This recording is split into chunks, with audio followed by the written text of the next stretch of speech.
Hi, everyone. My name is Steve, and I'm a licensed psychotherapist. And today we're going to be learning all about psychiatry.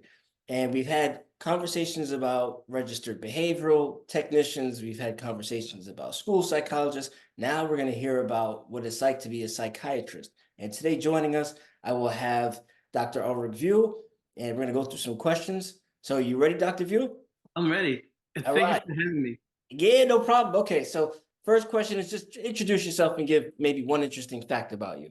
Sure. My name is Dr. Ulrick Vieux. I'm a child and adolescent psychiatrist. And what that means is that after medical school, I did a residency in general psychiatry, and then I continued and did a fellowship in child psychiatry. I'm also unique from the perspective that I also did a family medicine residency prior to doing psychiatry, because with the family medicine perspective, I kind of wanted to be, you know, see the entire patient from a holistic perspective, take care of their medical needs, but also take care of their psychological needs. I love that. Okay. So for those that don't know what a psychiatrist is, like what is that? What's a psychiatrist? So, yeah, psychiatrist is a physician. So, what that means is that if we went to 4 years of college, got our bachelor's, then we went to medical school, which is 4 years. And then after medical school, you decide to pursue a specialty. That can be surgery, it can be internal medicine, family medicine. And the options, what I took was the psychiatry perspective. So, I did 4 years of psychiatry. That's basically the residency. We call it a residency when you're actually specializing in a specific field. And then after the residency, you can do a fellowship. So I did 2 years of child and adolescent psychiatry. Okay. And I know you have a specialty in sports psychiatry. What just generally, what is a sports psychiatrist? Well, that's a really important question, and it is also an important distinction. So technically, if you look at what we call the ACGME, which is the accreditation of graduate medical education, there is not an official sports psychiatry residency or fellowship per se. But how I got into sports psychiatry is basically when I was a resident, I was asked to treat a player who was in the NFL that was having a very difficult time in transitioning to life outside the field. So that's, and when we look at sports psychiatry and psychology, because there's psychiatry and psychologists. So psychologists are PhDs or PsyDs. They have a unique special training, whereas psychiatrists are physicians. And when you look at sports psychology has really been at the forefront of providing services to athletes. But the thing about it is that sports psychology, they tend to focus more on the performance aspect, whereas the sports psychiatrist, we're also looking at the medical perspective as well as the behavioral perspective. And another key difference between psychiatry and psychologist is a psychiatrist, because we have that medical education, we do prescribe medications. Now some states allow psychologists to prescribe as well, but usually when it comes to prescribing medications, whether we're talking about antidepressants, antipsychotics, ADHD medications, i.e. the stimulants, that's usually within the domain of the psychiatrist. Okay. So what are the settings that a psychiatrist might work in generally? Perfect question. So, granted, this is my private office at home. So we have that. So we work in office settings. We also work in the hospital setting. So, for example, this morning I was at the hospital seeing patients within the hospital setting. So that's one thing that we do. Another aspect is that we also do community services. So, for example, one of the jobs that I've had was when I was the medical director of what we call a waiver program. So basically, a waiver program, which was in New York, this was a clinic that cared for kids, children, and adolescents that were severely emotionally disturbed. So, i.e., these were kids that could be institutionalized, they could be permanently hospitalized in many ways. But Mhm. our goal was to try to keep these kids within the community as much as possible, Right. i.e., trying to demystify mental illness.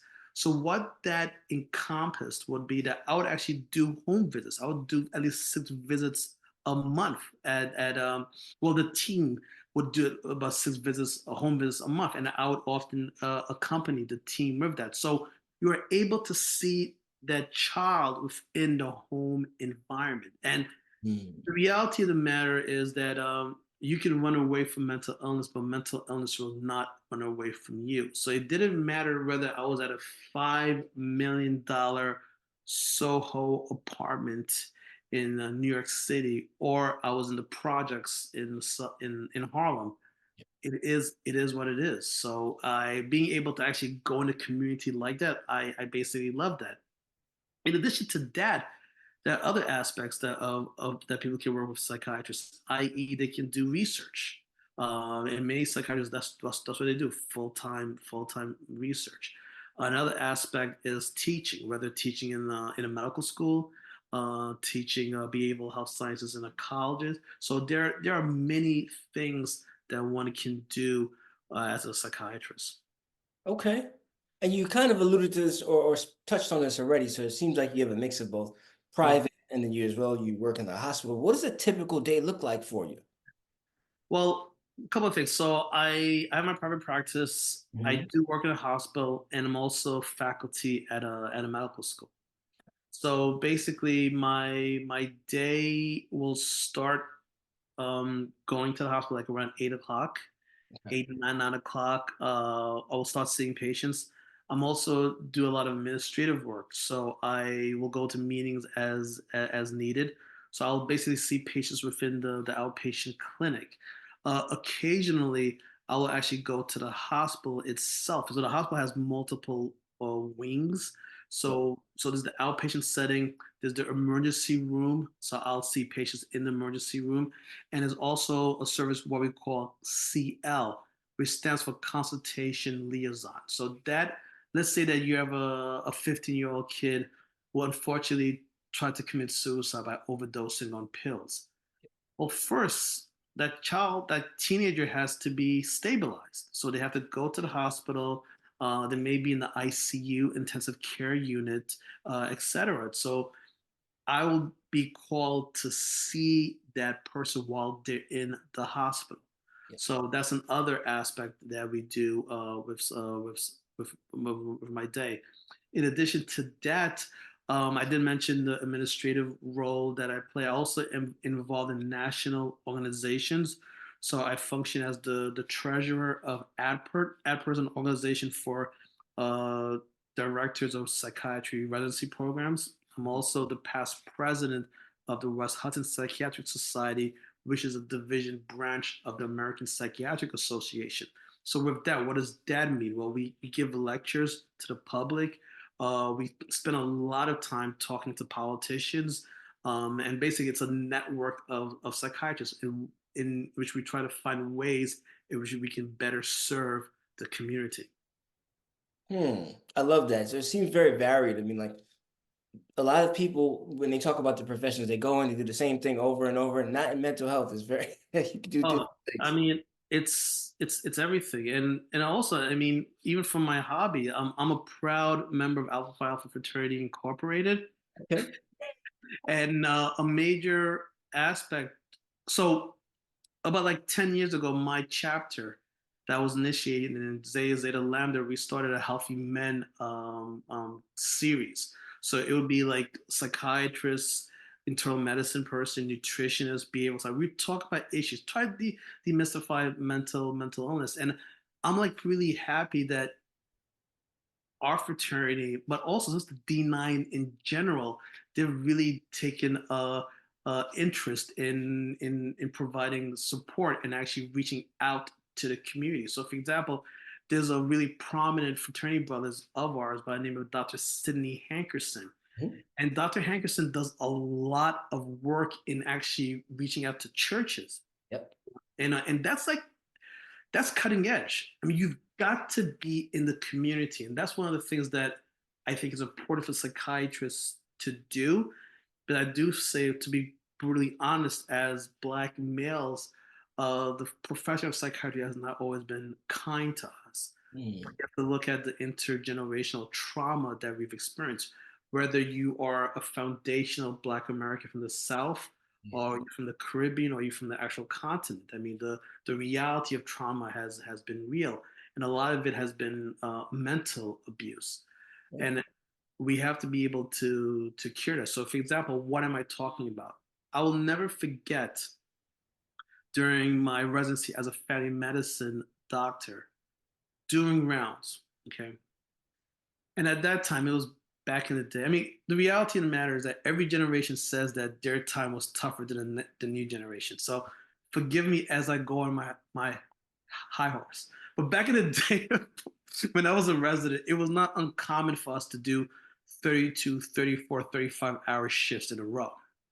So I'm doing my, so I got into the hospital, walked in the hospital on a Thursday at 8 o'clock, and it was Friday at 5 o'clock. So I was in the hospital all during that time.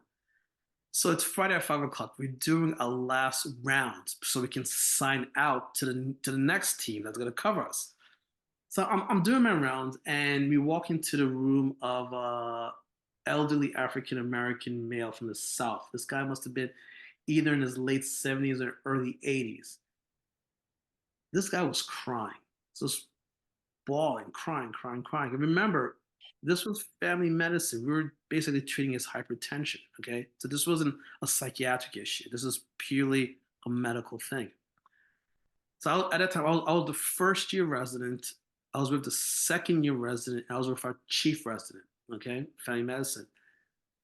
And these guys, the two people were, they're solid people, but we were all tired. And when we walked into the room, I guess our initial response may not have been the most empathic, and the our patient, he started to just cover up, and then the chief will try to make amends. He goes, "I'm sorry, sir, but why are you crying?" Trying to form a therapeutic alliance. And the old guy was like, "No, there's nothing, nothing, nothing, nothing. I'm okay, I'm okay, I'm okay, I'm okay." But I'm like, "Okay, well, I mean, you're crying. I mean, what's going on here?" So he wouldn't really answer our questions. So we did our thing.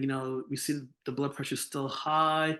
We're gonna increase the dosage, and have a great weekend. I left the room, and that interaction really bothered me profoundly. So I go back to the room, Mhm. and I literally probably spent about 3 to 4 hours with this guy. Don't forget, I was dead tired, Yeah. but just speaking to him was giving me energy. And the reason why this man was crying was that that day was the anniversary of his father's death. Mm. And his dad, but this is the key thing, his dad had died when he was young. I think he may have been 5 or 6 when his father died. And his father died secondary to being lynched. This was a man from the South. Yeah. Never really adequately dealt with that trauma. Yeah. Okay. So, looking from the medical perspective, I would often see people from our community, from the Black community, suffering from hypertension, suffering from diabetes, cardiac issues, but also not adequately dealing with the mental health issues. And when they're going to providers, people are minimizing their symptoms. So that only increases, continues the trauma. Yeah. You know? Hence why I salute the D9. In fact, one of my colleagues was an AKA. Mhm. Her chapter, her alumni chapter, they're having a mental health symposium this weekend. So I think it's important. I think the mental health perspective and the medical perspective, it goes hand in hand. You Yeah. can't you can not include that. And you go back to, why am I interested in sports psychiatry? I'm gonna tell you straight up, I'm gonna be honest. My interest in sports psychiatry is not about being in the front row of a basketball of an NBA game. I really don't care about that. I care about the high school kid who was a good player, but the reality of the matter is that in the NBA, only 1% of the top 1% is going to make it to the NBA. And even if you Mhm. do make it to the NBA, even if you do make it to the NFL, it's a very short career. Yeah. You know? So what are you going to do? What's the 99% that are playing high school sports but are not going to play professional, are not going to go to a Division 1 school? What are you going to do? But yes, sports gives you really solid it gives you a solid background because through sports you learn the concept of working as a team. You learn the concept of delayed gratification. You learn the concept of having a goal. You learn the concept of not giving up. I mean, Kobe Bryant, God rest his soul. I mean, the Mamba mentality, Right. and that's what you kind of need in life. I So love that's where my interest in sports psychiatry, kind of reaching that community. I love that. And it makes me think, like when you said that for a second about the 99%, like I don't think people think about that. Like, what does that do to someone's psyche? But let me ask you this. If for a person that's never been to a psychiatrist, but they think they need to go to a psychiatrist, what does a session with a psychiatrist even look like? Like, what happens? You go and sit in the office. Yeah, I mean that's like a really great question. So I'll tell you how it goes with me for intake. So intake is the first appointment. Yep. So basically, during the intake, I get a general history. I try to get a history of the chief complaint. What's the number one thing that's bothering you? Why are you here? Now, if you tell me, well, doc, I've been depressed for like 6, 7 years. Okay, but what is it about today that made you come see me? So try to get an accurate situation right now. And the rationale for that is that let's say a person, another sad thing is that a lot of people that actually commit suicide, they saw a provider a month, 2 months before. It could Mm, be a family medicine, the general doctor. It could be a mental health provider. So you always want to make sure that that person is safe in the moment. So I try to get that history. Then after that, if everything is copacetic, well, now I'm showing my age. That'll go into a little bit more detail, like what's the history.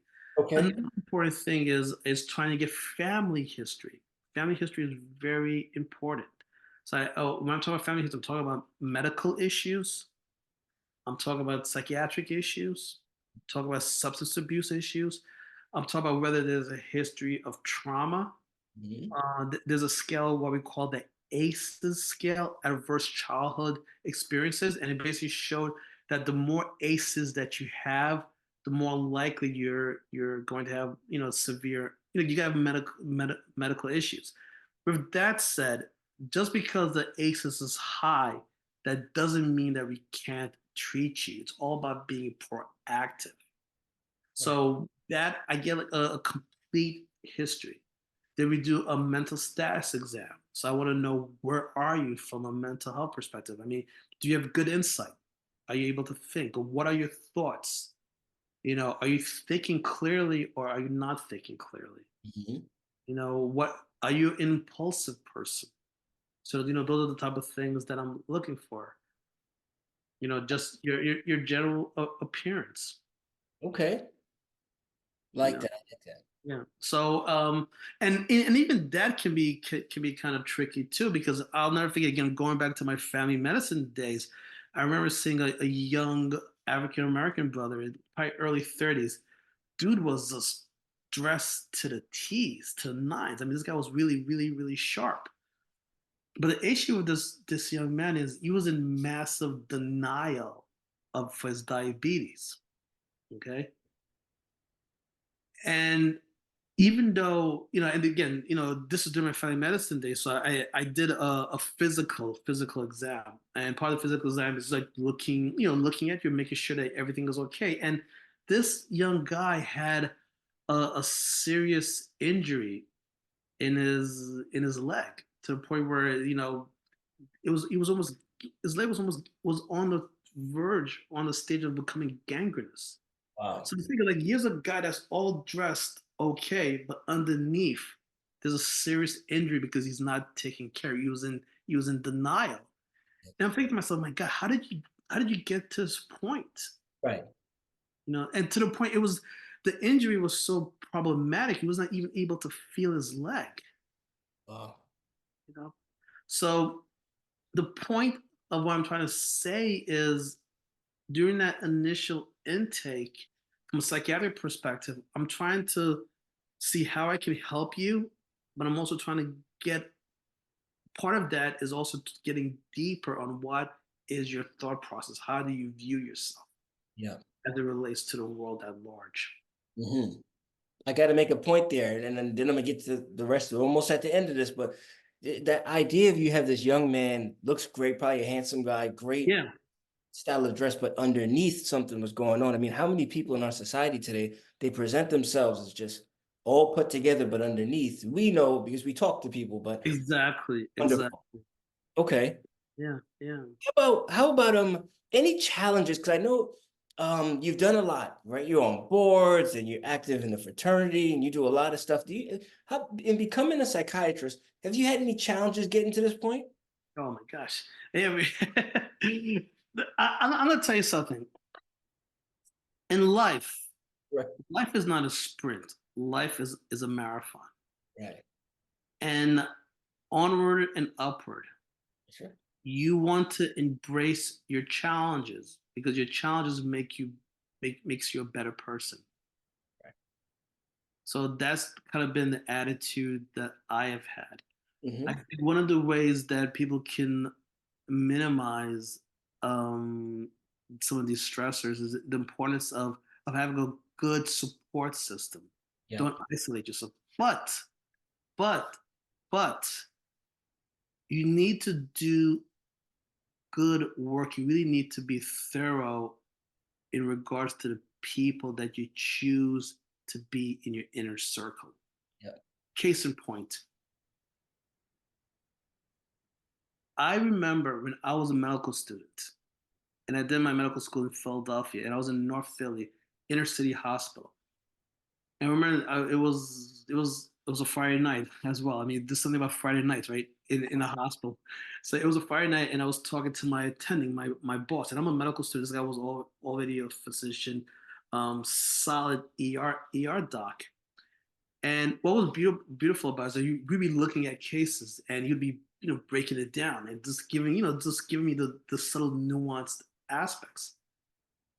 And there was one thing that he said that was really profound. He said, "I gotta tell you something. Yeah, you're gonna be a doctor, and you know, it's gonna open up doors for you. But in reality, one of the most important decisions that you make in your life, which is just as important as becoming a doctor, going to college, becoming a social worker, whatever, Mhm. is the person that you choose to marry or the person that you choose to really be with. Because a good marriage, a good relationship can make you, but Right. a bad relationship can destroy you. And it's the same way with friends.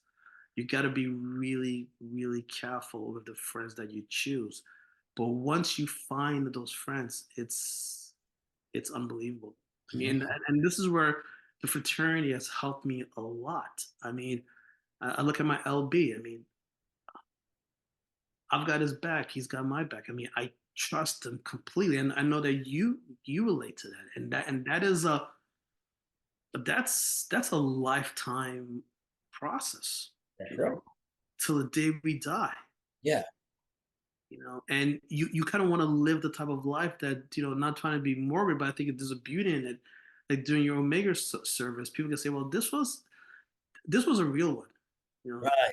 This was a person that really really cared and made the society a better place. Right. And I mentioned that because I think this is one of the issues that,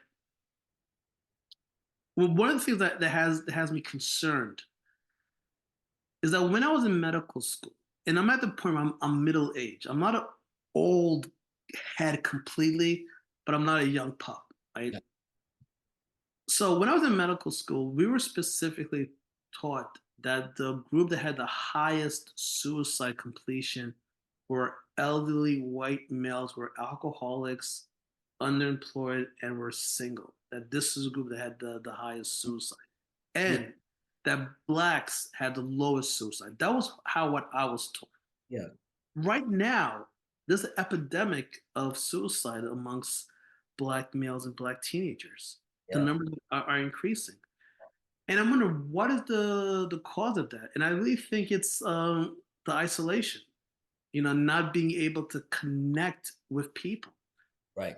you know, because I can mention that how I started with that older brother in his late 70s, early 80s, crying, thinking about his father that was lynched, but he survived to the point where he had a family, he had kids, he had grandkids, so there was still that support. And granted, there was still that pain of that horrific loss, but there was still a support, a network. And something that I'm worried that we may be losing that in this generation. Right. No, I appreciate these insights. Let me ask you something. Okay. So you told me about challenges. You tell me about the profession. Tell me something that you do outside of work that's meaningful for you. And I know you mentioned the fraternity, but is there anything else like a hobby you like doing? Oh my gosh. First and foremost, my kids are everything for me. My kids and my wife, it's everything. So spending time with them, it's everything. Whether it's going to my older son's golf matches or my middle son's lacrosse games, that to me means a lot to me. I think the fraternity, you know, the beauty of it, it gives there's so many options. Like, so for example, this past weekend, Zeta Zeta Lambda chapter had of this phenomenal Mother's Day dream event, which was a scholarship fund. So I profoundly enjoyed that. The current chapter that I'm in, Rockland Alphas, they do like a lot of really solid things in the community. So I think that is important because I really believe in service, and I also believe in spirituality. I think being involved in my mosque is something that means a lot to me. Getting that spiritual enrichment, because it puts things in perspective. Yeah. So those Awesome. are the things, and of course when it comes to music, I'm a Kendrick Lamar fan. Very relevant.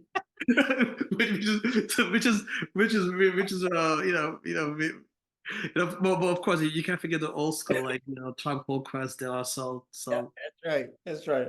you know So what kind of advice would you give to an aspiring psychiatrist? don't give up.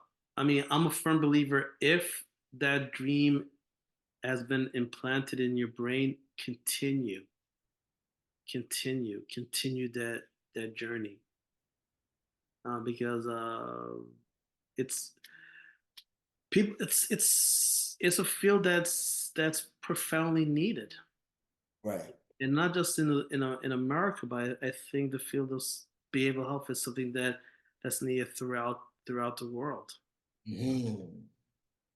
I love that. Okay. And then final question for you, because you touched on a lot already about like having social connections and being involved. What's your best self-care tip? Like if for you? Yeah, I practice mindfulness, so I think the concept, one of the most important things for me is prayer. Praying is Mhm. very very important, and I think it helps with mindfulness. It helps with containing your emotions. It helps you to live in the moment, not to catastrophize. So for me, it puts things in perspective. So for me, and just the concept of connecting to a higher being that loves us, that wants the best for us, is what keeps me going. Love that. Okay. Well, Dr. View, I really appreciate you taking the time, brother Dr. View. Um, I really like that we got this perspective, and you're not like what people think of when they think of a psychiatrist, all stuffy, like you're very real. So I appreciate your perspective. All right. Well, it's been a joy. It's been a joy to speak to you, brother. Okay. So for those watching, feel free to comment, subscribe if you'd like, and we'll see you in the next one. Take care.